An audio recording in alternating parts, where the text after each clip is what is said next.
Hey guys, I'm No Sleeves 12. It is time for episode 2 of Inside NHL Esports.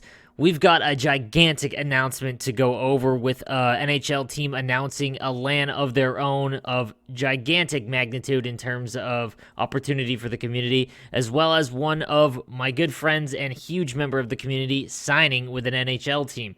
We've also got a recap of the Leafs Gaming League Season 2 LAN number 1 that happened this weekend that I was able to attend, so I'll give over my feedback and results in that. So let's jump into all the news and stuff that we need to cover for Inside NHL Esports. So first things first, I want to go over the Leafs Gaming League and the results from it from the first LAN, but I do need to discuss some pretty big flaws that happened and, some technical difficulties that I had not seen at a LAN and really no one could have prepared for. So here is the bracket. I'll jump in there. Geimer did take out Dangs in the finals of the event. It was a really good game. There had never been a 32-person LAN before as far as this kind of a size for NHL Esports, so it was really cool to be a part of that. I did lose to Dangs in the round of 16, unfortunately by 1, but I'll get into how that came to be and whatnot throughout. So essentially what had happened is all of Southern Ontario was hit with an internet outage, not just where they were, but for the most part, because EA doesn't allow people to play LAN connected on 2 different consoles against each other, we had to play the beginning part of the tournament on same console. This was like old school, play your buddy on the couch. One person has to go down twice.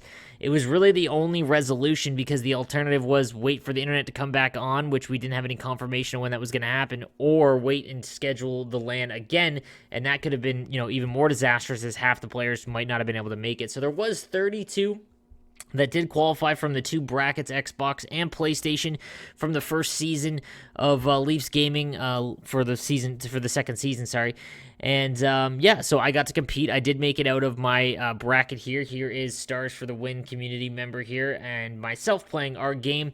And so we made it into the bracket stage, which I just showed you here.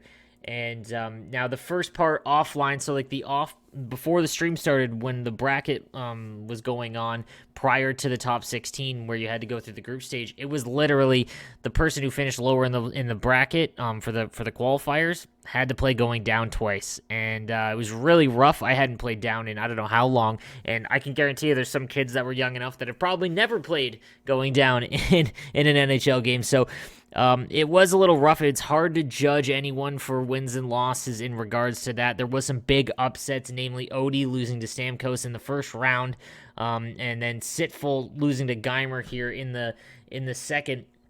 But hey, it's what we all had to deal with, and it's unfortunate, but there was really no other option for it. The studio where we got to actually play was fantastic. I loved the event. The broadcast team of Shane, Nico, and Bones did a great job on the stream. I'm excited to see what they can do going forward.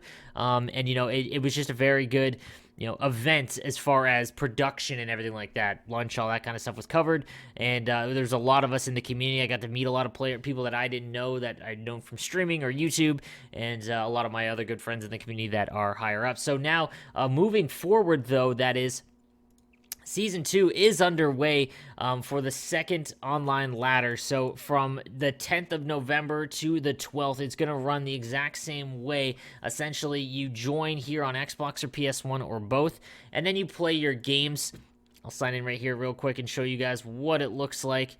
So excuse me, you basically play your games, and if you can finish inside the top 16 for points.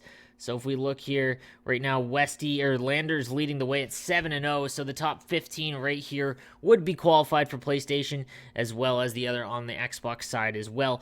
If you're in the final 16 here by the end of the online stage, you'll be invited back for the next event. Now, the matchmaking does not open on nights where there's a Leafs game. So, every night that they don't play from 7 p.m. till midnight. 4 p.m. till midnight, it looks like. Nope, on the weekends, 7 p.m. to midnight on weekdays, you'll be able to qualify and play these games. You basically just match up against anyone else is searching, and that's how it's going to work. So congratulations again to Geimer and Danks, who earned quite a bit of LGL points. At the end of the 3 LANs, the top 16 that earn points will play for the finals. But let's jump into the biggest news of the day, and that's the Caps announcing their Caps Gaming event, but this isn't like any other one that we've had. This is a Sixes event. So Monumental Sports and Entertainment has announced Cap Gaming, a new esports-focused sub-brand that aims to help foster the growth of the NHL competitive gaming community and create visibility for hockey esports scene. Caps Gaming will host the Caps Gaming Showcase, a 32-team 6v6 EA Sports NHL competition on Xbox One. So most have been on PlayStation or both. This one will be on Xbox One. The team has also announced it signed top NHL Esports Pro in John Wayne Casagrande, one of my good friends, one of honestly my closest friends I've met. I've flown out to Alaska to meet him and his family, and he is honestly one of the best guys that I know in the community, and couldn't have been a better person selected for this. He becomes the first NHL esports player to be signed by an NHL franchise. Huge in terms of what the potential could mean going forward.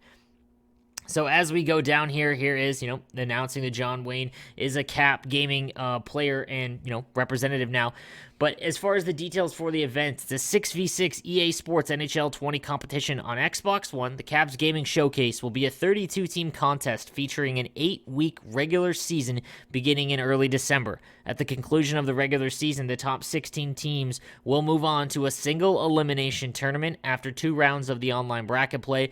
The top 4 teams will be flown to Washington, D.C. for live in-person semifinals in late February, where they'll compete for a $15,000 prize pool. Signups for the Caps Gaming Showcase will begin later this month. So there hasn't been any confirmation as to how the selection of the 32 teams is going to be, whether it's first come, first serve, or there's some sort of selection or a qualifier to get into it. That hasn't really been announced or discussed yet, so we'll wait for further details in terms of all of that from the NHL as far as the Caps go. Just give you guys a heads up on who to take a look at on Twitter if you want to follow Jordan Zelniker, great guy that I've been in discussion with. He is the one that is basically fronting and spearheading this campaign. So he's looking to bring Sixes as a community for NHL to the forefront of NHL esports, and kind of the first one to go and do it with the backing of an NHL franchise. So you want to go follow him. It's at jzelniker12 just for any, for sure updates and whatnot in regards to this event. There is also a Caps Gaming Twitter handle you want to follow as well for any updates in regards to the tournament. Make sure you follow them and hit the notification bell to make sure that you don't miss out on any potential signups or anything like that in regards to the event.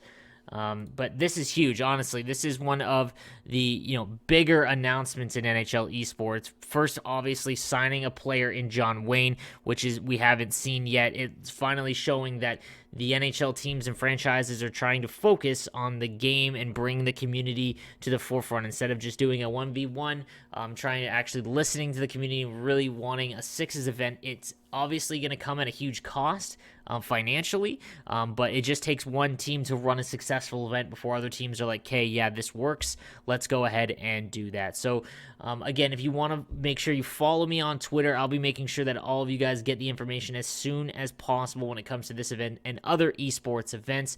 But again, thank you guys for watching Inside NHL Esports at No Sleeves Gaming on Twitter. And if you like the content, please subscribe on YouTube and like the video. I'll see you guys next time for Inside NHL Esports.